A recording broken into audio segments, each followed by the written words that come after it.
नमस्कार, मी पंजाब शेतकऱ्याला सांगू इच्छितोय. आणखी ह्या 2 दिवसात महाराष्ट्रामध्ये ज्या ठिकाणी तांबडा आभाळ झालं की त्याचा वाटल्यास फोटो काढून ठेवा.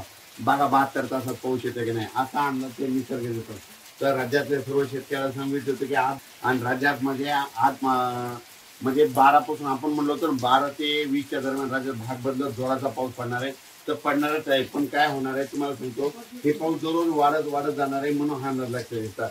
पण आज योगायोगाने तुम्हाला एक सांगतो, आज मुद्दामून दिवसभर सकाळी 7 वाजल्यापासून ते आम्ही 4 वाजेपर्यंत सायरन पेरली आणि हे पाऊस देखील पडला. आमच्या गावाच्या सर्व शेतकऱ्यांनी कापसं देखील लावून टाकले, धूळ पेरणी केलेले आणि त्यांना हे पाऊस जीवदान ठरलेला आहे, म्हणून हा अंदाज लक्षात येतात.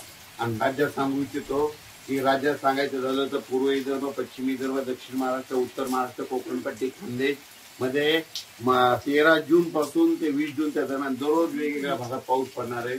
आणि शेतकऱ्याला मध्ये ज्यांना लागवड केली, पेरणी केली त्याला जीवदान भेटणार आहे.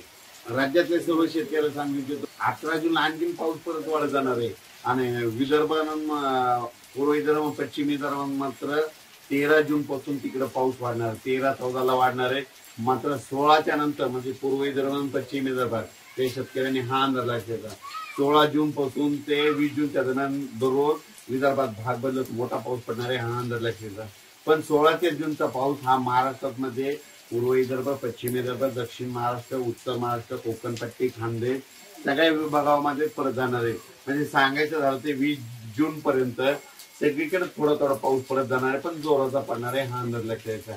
काय झालं, बरेच शेतकऱ्याचे फोन आले की आज पाऊस नाही आला. तर तुम्हाला सांगतो, मी पहिल्यापासूनच अंदाजामध्ये काय केलं, सांगितलं होतं की 7, 8, 9, 10च्या जून मध्ये भाग बदलत पाऊस पडणार आहे. तर तसंच पाऊस पडायला आहे. आणि आज देखील 10 जून आहे, आज देखील तसाच पाऊस पडला.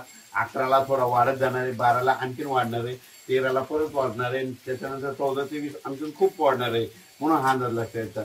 सांगताना तुम्ही सांगितलं होतं की भाग बदलत पाऊस पडणार आहे, पण शेतकऱ्यासाठी फायदेशीर असणार आहे.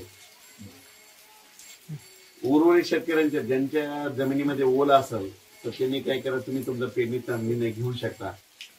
अचानक बदल झाला तर लगेच एक मेसेज दिला जाईल. धन्यवाद.